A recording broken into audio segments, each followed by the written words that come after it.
So I'd like to ask permission of the Teras to speak, the bhikkhus, the lay people, the samanas, anagarkas. And just to begin by expressing my gratitude for being welcomed here. I ordained at Wat Mapjan in Thailand about 9 years ago, and after 3 years or so, I got to return briefly to Abhayagiri, and then I spent another spell here of about a year and a half after my 5th phasa, and I count those years or that time as some of my most fruitful I've ever had in robes. Just the chance to be around a truly harmonious community. And I've heard it said frequently that Abhayagiri is one of the best training monasteries in the world, and I've visited many, and I think that stands up to, I think it's true. In fact, Abhayagiri was the first place that really steered me to the monastic path. I was towards the end of at the end of my college career, driving down the coast looking into grad schools, and I came off of about a week on the 101, and having listened to about every top 40 radio station I could think of, and stopped at many Taco Bells, listened to too many podcasts, and read at least 2 of the Hunger Games, or maybe one of them, and generally distracted myself in the way that I had been for the last 2 years, as I'd felt like something deep was missing, and the only way I knew how to mitigate that continuing sense of disease was to distract.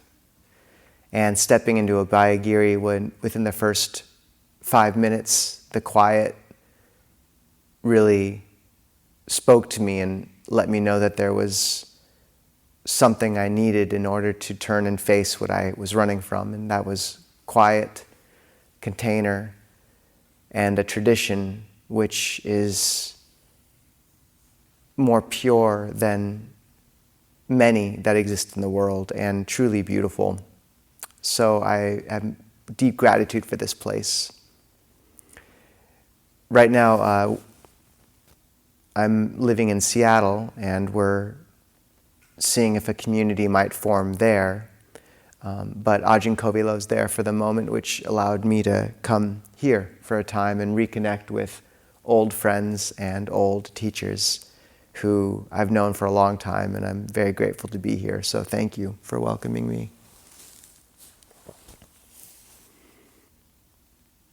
At the beginning of this evening, we chanted the Anapanasati Sutta.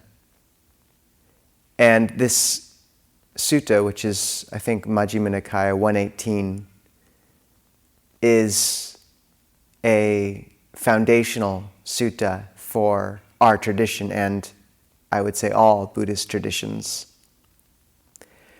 And yet the practice of Anapanasati, or mindfulness of breathing, has been, I think, interpreted and brought to the West in difficult ways, or ways that have not done it justice and have made it difficult to approach in the robust, engaged fashion, which is so helpful.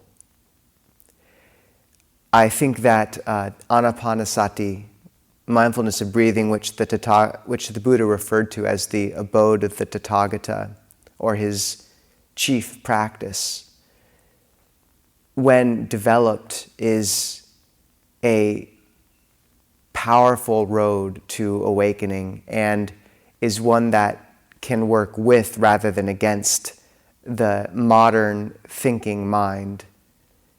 It also reacquaints us with our bodies and our somatic sense, which is something that as Westerners and modern people, we are deeply alienated from. To reacquaint ourselves with that somatic sense with the body allows us not only to gain a firm anchor for our practice and our mindfulness. The Buddha constantly praised mindfulness of the body. And in one of the Samyutta Nikaya verses, he encourages Venerable Mahakassapa to not relinquish joy associated with mindfulness of the body. But also, within that somatic sense, there is an ability to recontact the intuitive awareness which guides us. And as long as we are living, considering our bodies, as Ajahn Amaro is fond of saying, as simply things that keep our necks from dragging on the ground, then we have little chance to reacquaint ourselves and be guided by that small voice of intuition.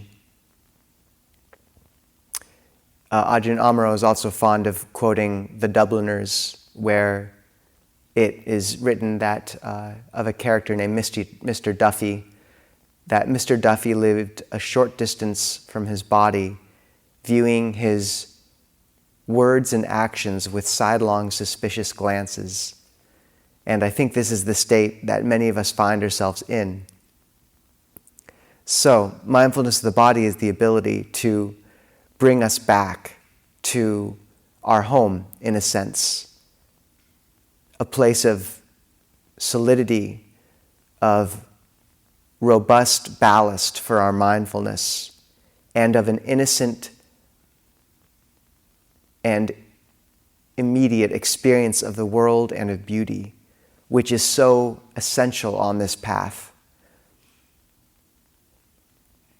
In terms of cultivating this practice, there's another verse in the Samyutta Nikaya called the Aritta Sutta.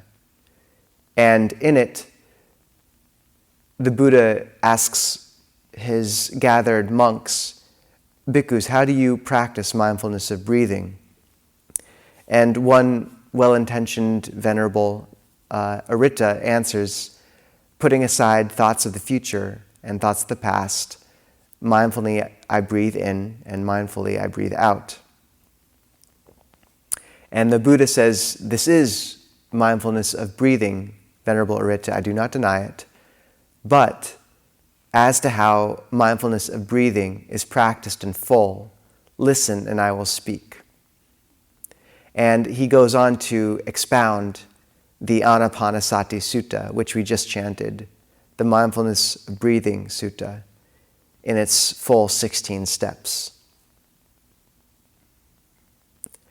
So what I think is being pointed to here is the fact that this practice is not simple or rote, and yet consistently it had been taught in the West until recently as establishing awareness at one point, usually the tip of the nose, and just put aside thoughts of the past and future and focus on that sensation and remain mindful of it. Which, for many of us coming out of an agitated day, is the equivalent of bringing a classroom full of screaming second graders to the classroom and telling them to be quiet and take a math test. And for most of us, the second graders, within about 2 minutes, are running around screaming again. And when Anapanasati Sutta is approached in a more robust fashion, utilizing these 16 steps, it can allow us to first use the thinking mind and engage with this practice in a more active way, which is more accessible for most modern meditators. It might be the equivalent of letting those second graders run around outside for a time, playing some wholesome team builder and tiring themselves out before bringing them into the classroom. In the prelude to the Anapanasati Sutta, the Buddha says that the fulfillment of these 16 steps fulfills the 4 foundations of mindfulness.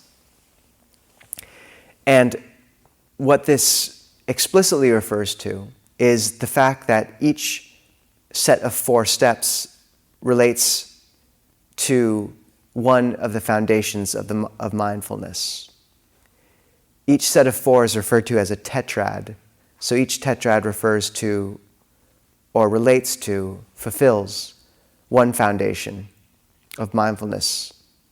The first 4 fulfill mindfulness of the body, the second, mindfulness of feelings, the third, mindfulness of mind, and the 4th tetrad, steps 13 through 16, mindfulness of dhammas, or dhamma categories, mind objects. Simultaneously, they fulfill the 7 factors of awakening. And so this first step on the pathway of the 16 to mindfully, ever mindful, breathing in long, one knows I breathe in long. Breathing out long, one knows I breathe out long. And the second step, breathing in short, one knows I breathe in short. Breathing out short, one knows I breathe out short. This is the beginning of the fulfillment of the foundation of mindfulness of body. So this is where one anchors awareness by explicitly noting the quality of the breath. And one can replace long with the adjectives of heavy, shallow, or soft. And one can also work with the quality of the breath to adjust it depending on one's state of mind. So if one is too relaxed and tired, one can emphasize the inhale. Or if one is agitated, then allowing the exhale to be long.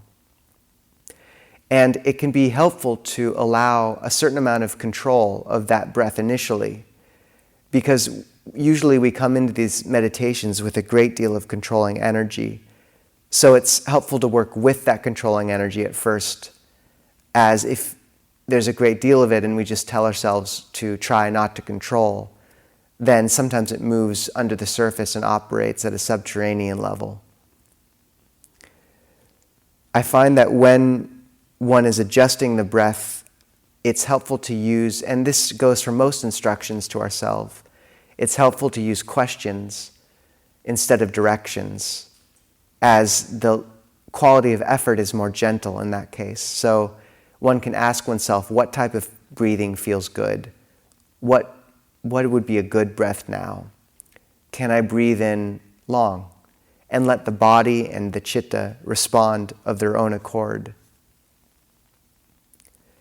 And where the initial setting up of mindfulness, bringing mindfulness to the fore, as it's referred to in the prelude, this fulfills the factor of awakening of sati, or mindfulness.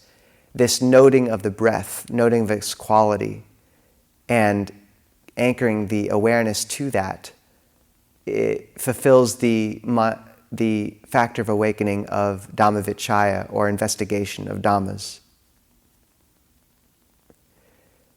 The shortening of the breath between those 2 steps, from long to short, refers to how the breath becomes more subtle as we practice and continue. And Bhante Analayo refers to this first step as a condor beating its wings up and down as it takes flight. The third step of the Anapanasati Sutta instructs one to train thus: breathing out, one trains thus, I will breathe out, becoming sensitive to the whole body. One trains thus, breathing in, I will become sensitive to the whole body. And this third step is a controversial and important one. For several millennia, the whole body, sabakaya, was thought of as simply the whole body of the breath at the tip of the nose. And this leads to a narrowed point of focus at that one spot, which can be helpful if one's mind is calm. But for many of us at this third step, our minds are still quite active and isolated in the head area.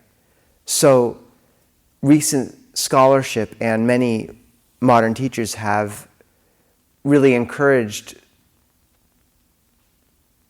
looking at this step as referring to the whole body as such, and cultivating a broad awareness of the whole body, the breath flowing through it as breath energy, pana, prana, or chi, depending on the tradition you're speaking to or from.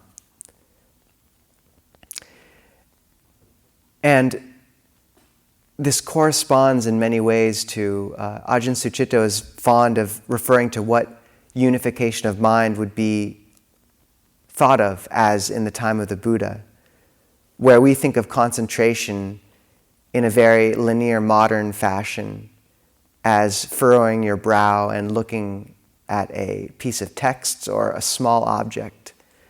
Ajahn Sucitto references the experience in the Buddha's time of existing in a landscape of nature, where to be aware meant to remain sensitive to the whole horizon of nature around one, all 360 degrees, a wide and broad awareness in the forest, which is a different paradigm and has that flavor of expanding awareness to encompass the whole body. This is also, I think, the most problematic step for most Westerners, because we, through years of ignoring generally our somatic sense and overly intellectualizing our lives, find ourselves largely numb and alienated from that bodily somatic sense. So I think expedient means is important to develop sensitivity to the subtle body of the breath at this step. And many senior teachers I've spoken to cultivate Qigong to help drop awareness into the torso. There's a book which many monks here have used called The Way of Energy. It's written in the 1980s and features a lovely picture of several people in 80s leotards. But it's an amazing book and has helped many monks I know cultivate a broad awareness of the body. Additionally, many monastics use yoga or exercise, and one very helpful thing I've found is cold showers. And this is something that I don't think many people take me up on, but cold showers can be very helpful in terms of dropping awareness into the body from the head. So, additionally, many senior teachers I know now, such as Ajahn Jayasaro, speak about a way to sensitize oneself to the whole body. Initially, approaching the awareness of breath and breathing by dividing the body into 3 chambers, one from the neck up to above the head, one from the neck to about the diaphragm, and one from the diaphragm to the tailbone. And one places awareness in the top chamber while breathing, and one can visualize the breath as white mist expanding in and out of that chamber, or just as a bubble of light, or simply knowing one's awareness in that spot as one breathes. And then one drops awareness after a time to the middle chamber, breathing there and sensing what the breath feels like when located in the torso, and then dropping awareness to the lower chamber, finally expanding the breath and the awareness to hold the entire body within its purview, yet remaining centered in one spot where the breath feels most prominent. And Ajahn Thanissaro uses the image of a spider resting at the center of a web, but sensitive to the whole web. I find the tip of the nose usually is the most effective place to remain sensitive and tracking the breath there like you would a silk thread. And if the mind is willing to settle in that state of awareness at one spot, yet broadly aware at the same time, then one rests there. But if the mind still is active, it's okay to go through another circuit of those 3 chambers, or use any one of the other active visualizations that Ajahn Thanissaro or Tan Por Lee have recommended, some of which can be found in With Each and Every Breath, which is a great book involving drawing the breath energy in a visualization down from the base of the skull, down the legs, the arms, and through the torso in a series of steps, which one can find in more detail, explained in more detail in those books.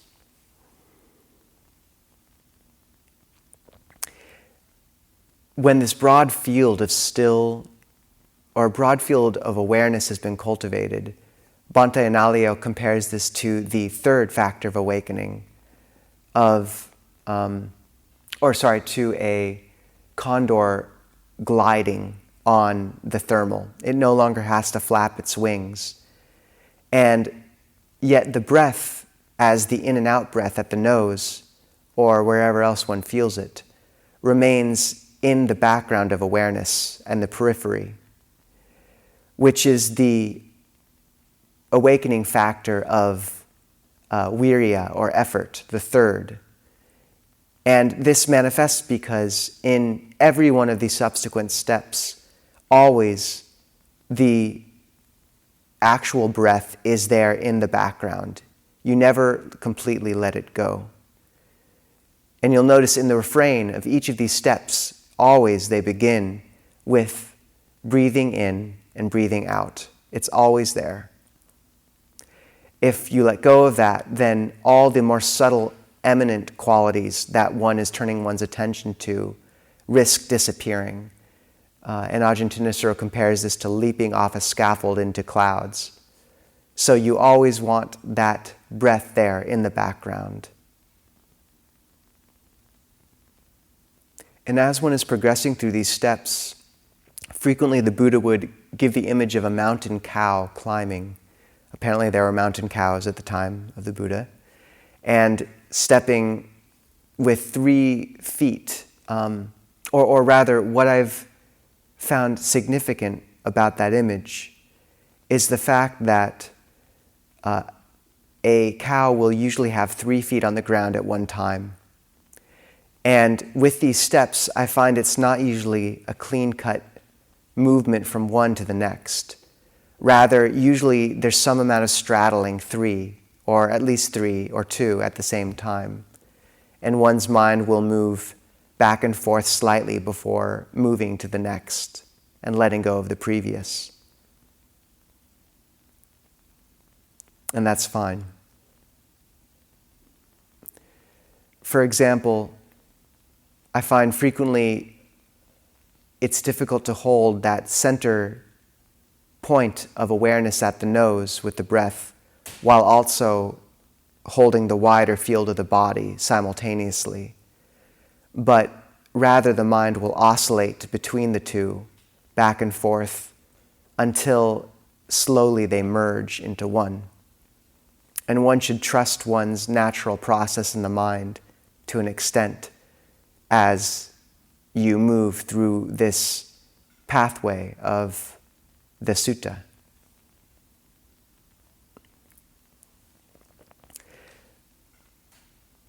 The fourth step, and the last in the tetrad that fulfills mindfulness of body, is that one should breathe in, calming the bodily formations, and one should breathe out, calming the bodily formations.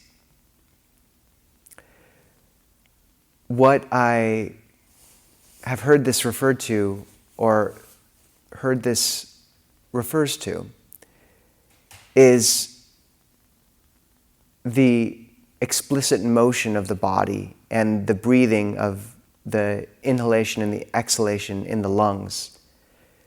And that as this more still and broad awareness of the body is cultivated, one notices it becomes less essential to use the lungs as a bellows, in a sense, to move the breath in and out. The breathing becomes subtle, and one can allow it to slowly quiet, becoming more and more attuned rather to the movement of the breath energy through the body.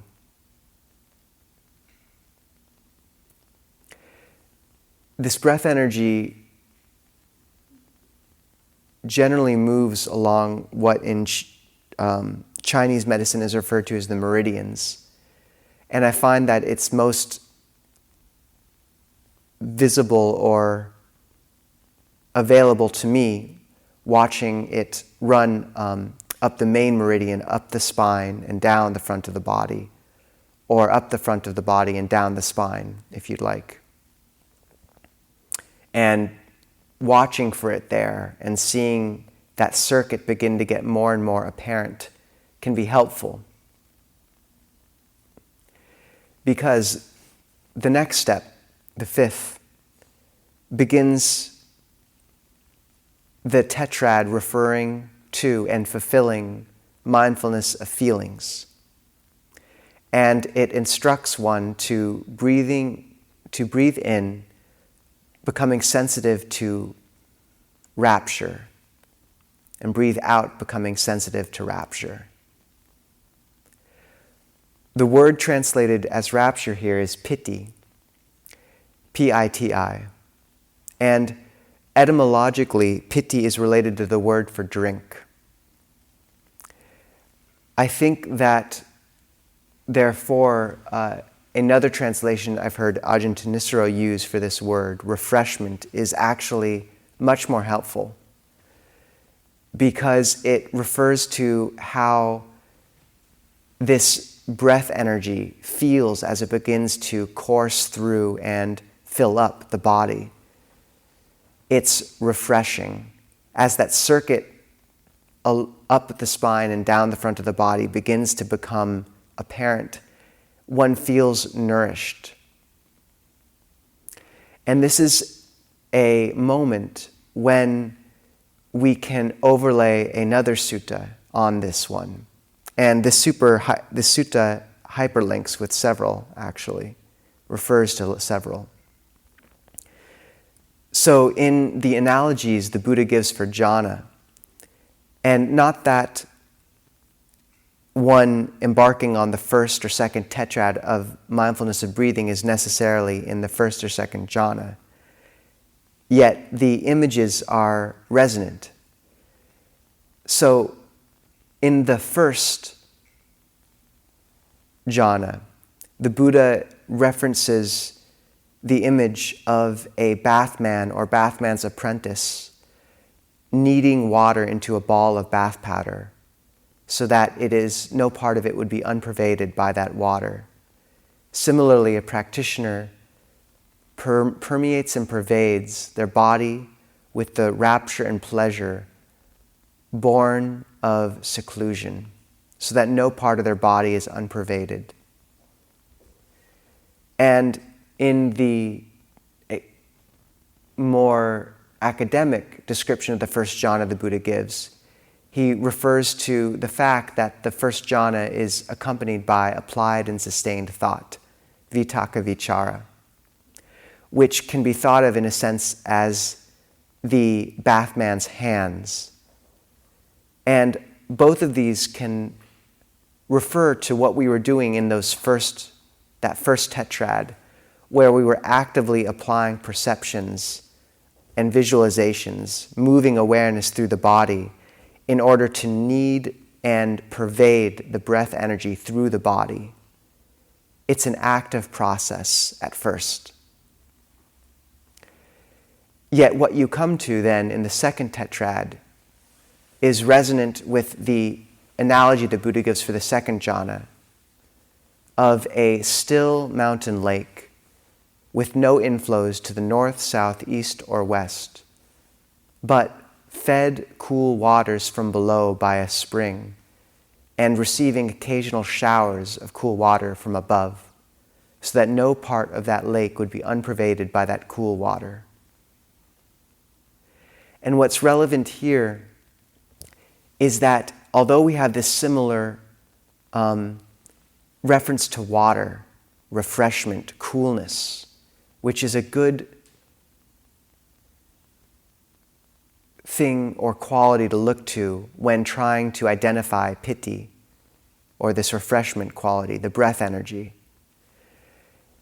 No longer does the mind have to actively work to bring it into being, but rather it rises of its own accord into the body as the spring, or down into the body as the showers. And I think of this as the moment when that wide field of bodily awareness has been cultivated such that this circuit of breath energy becomes automatic and natural and flows, and one can simply follow it and watch it and feel it, sustain and nourish the body. I think it's very interesting here that in the image there's both the spring from below and the showers from above. And this is my own interpretation, but in my experience there's two different flavors of breath energy. A robust one that one accesses it from the lower half of the body, that's nourishing and grounding, and a refined, bright one that comes from the higher regions, say around the top of the head. The next step instructs one to breathe in and out, becoming sensitive to sukha, or pleasure. And where piti, or rapture, is a sankhara, sukha, or pleasure, is vedana, or feeling, which means it doesn't necessarily have the aspect of movement and dynamism that sankhara has. Sankhara is because the central and defining aspect of sankhara is intention, it moves. So piti runs up and down the body, but sukha is still. I think a nice analogy could be that piti, the breath energy running in a circuit around the body, is a bit like an electric current around a circuit. And just as an electric current in a circuit creates an emergent field of a still magnetic field, similarly, over a time, this dynamic circuit of breath energy creates a still bright field of sukha, or pleasure. And I think this moment is analogous in some ways to the image the Buddha gives for the third jhana of a pond of lotuses, white, blue, and red, growing in this cool water so that no parts of those lotuses, from their roots to their tips, would be unpervaded by that cool water. And this interesting aspect of this image is the lack of motion. it's completely still. And similarly, at this point, I find that the mind is willing to rest in a much more still awareness.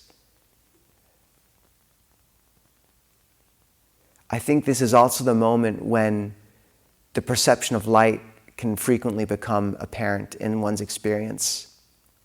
And I asked Ajahn Thanissaro about this frequent occurrence in meditation once, and he said that his teacher, Ajahn Fuang, would frequently refer to this light, nimitta, light sign, that begins to manifest at this stage in meditation, or at other stages, as the light of the breath.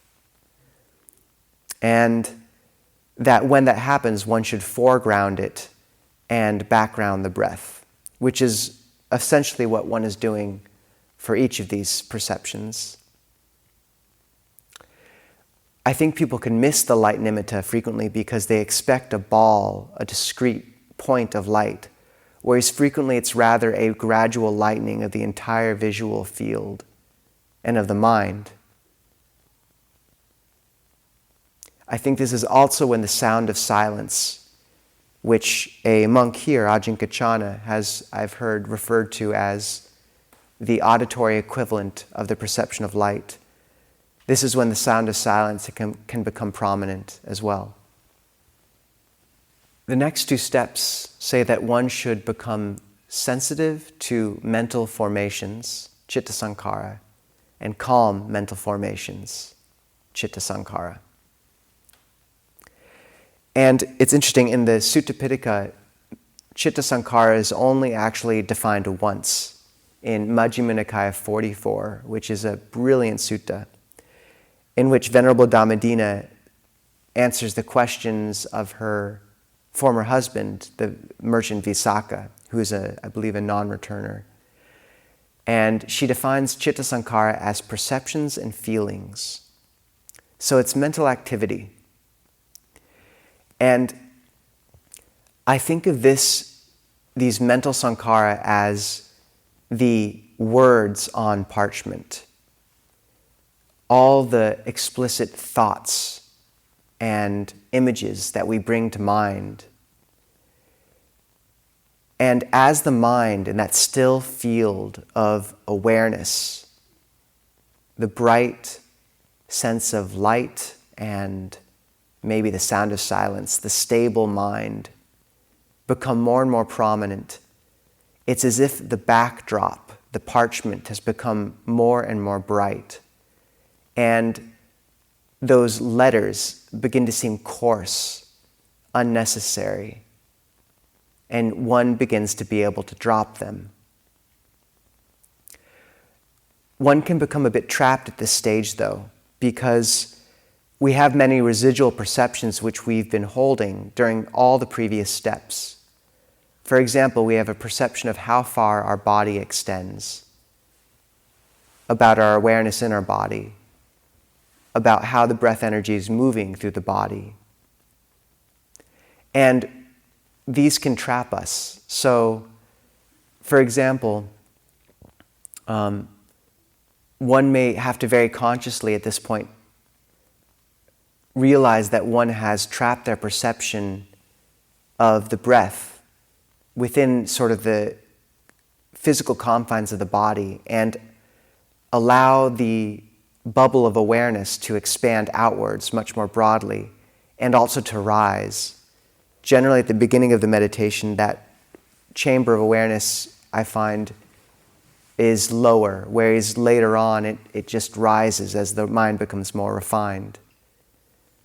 And similarly, where in some sense all the previous steps have dealt with the four main elements, those salient sensations of water element, the fluidity in the body, the cohesiveness, the wind element of motion, of breath energy. This is a point where one can turn one's awareness to the two other elements that the Buddha speaks of, consciousness and space, and just allow things to relax and expand. Bhante Analayo refers to this step as the condor becoming steadily invisible, its body becoming translucent.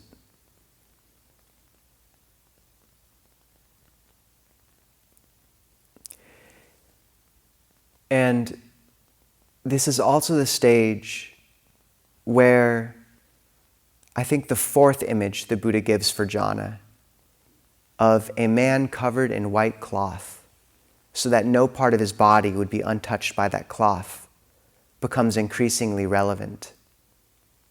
I asked Longpo Pasno about that image once, and he said it refers to the fact that the mind begins to get a sense of separation from the body. And similarly, at this level of refinement, the mind can feel like it is less attached to the confines of the body.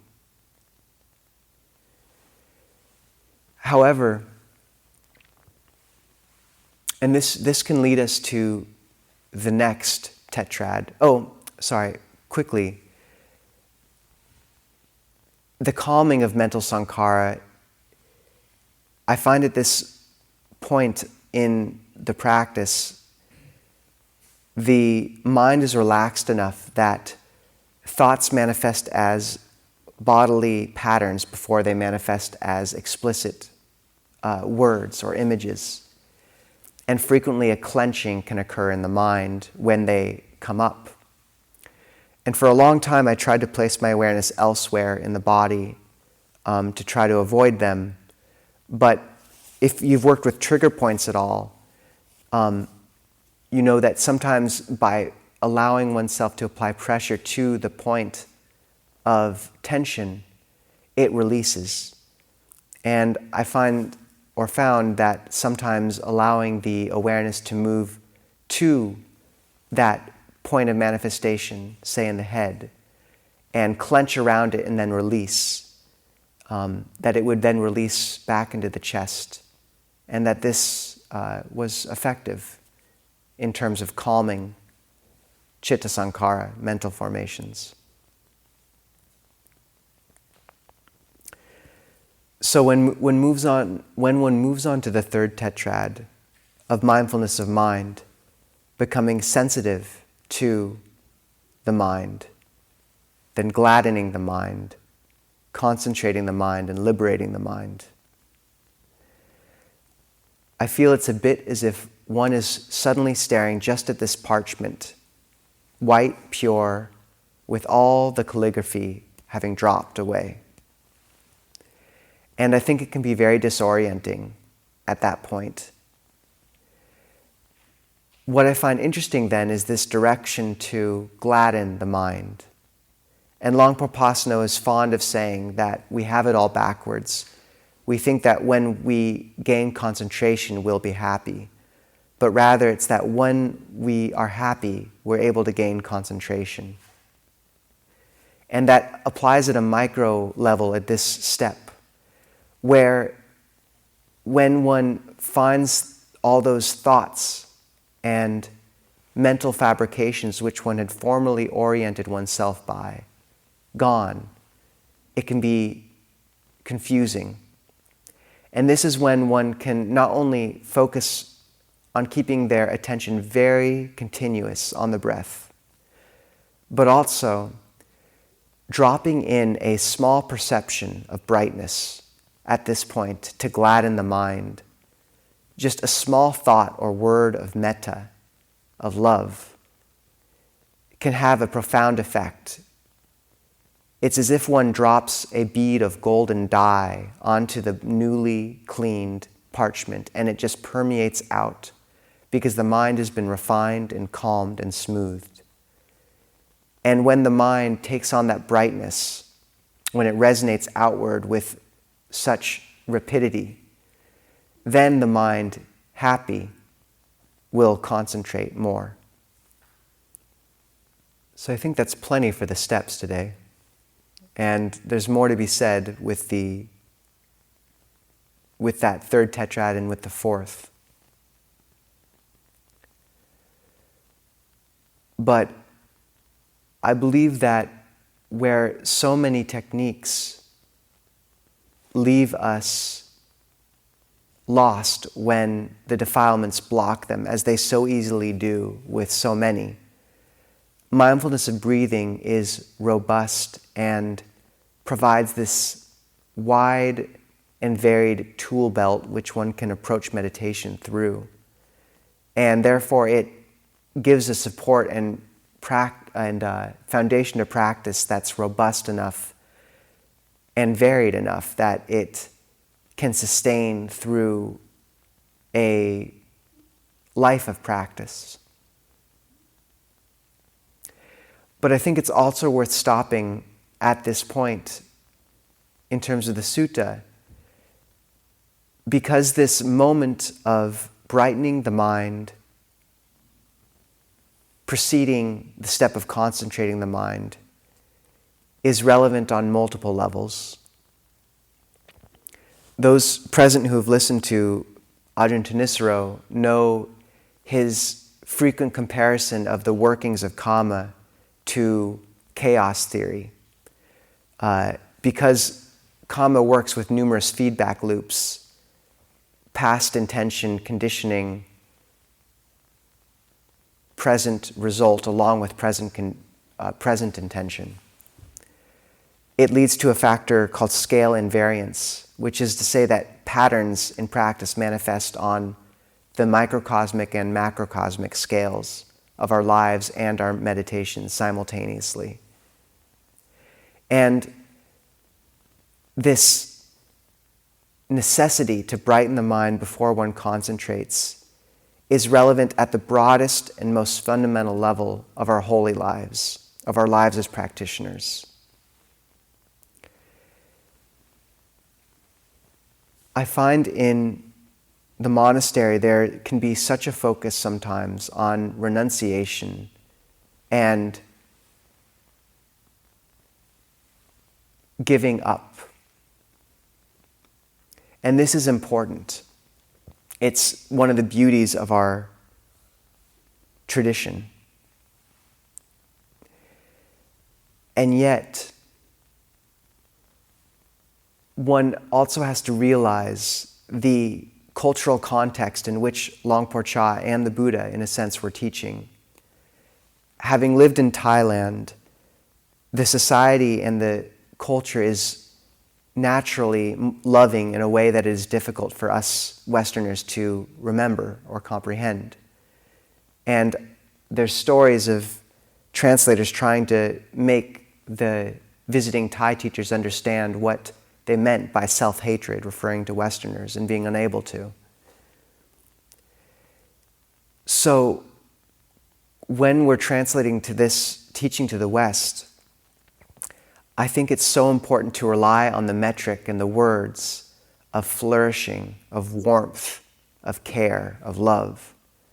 We have plenty of self-flagellation and guilt in our culture already, from our Judeo-Christian roots, from our consumerist upbringing, from everything. And mixing that character and that conditioning with the more harsh articulations of this teaching can be a bit like mixing acid with acid. So, as monastics and as practitioners, it's so important, and I found it saved my holy life, to cultivate ways of expressing love and creativity and purpose and even wholesome ambition, because we have it. And if it's channeled all into practice, then it can really kill the practice. So I think this is what's so important about cultivating not only loving kindness and community, but also what the Thais refer to as a krungyu, a tool for living, which is all to say some activity which helps when the practice is not there as much. And one thing I've so appreciated about Abhayagiri is how it allows room for this. Longpo Pasno gives permission for some monks to do a bit of creative work of various kinds, either in the workshop or with Ajahn Jyotipalo painting icons. I found writing a bit of poetry was very helpful for me. And obviously one has to approach these things in proper measure, but just to find some way of turning towards and calling to that refined happiness that's available in this life. So much of the Vinaya and the structure, it's like the cathedral walls that we're building. But if we constantly look just to them, it's as if we're standing with our hands placed against the cold stone, and we forget to turn around and look to what that structure has allowed to manifest. The liturgy, the scent of incense, the blooming of the rose window. So turning, remembering to remember in our lives the subtle beauty, the care, the community, the friendship that we surround ourselves with.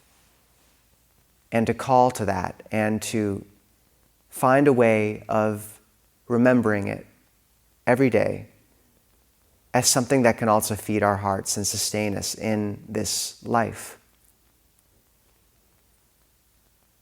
And of course, one of the most powerful and essential aspects of that happiness is the beauty and warmth of spiritual companionship.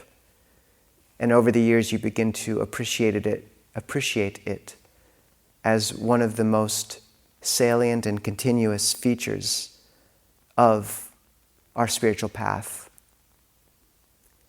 And I felt it immediately coming back here and seeing so many faces who I'd seen before, and truly rejoicing in being welcomed back to a place that feels a great deal like home. So I hope that I get many more chances to visit and maintain a relationship with my brothers here at Abhayagiri. Thank you.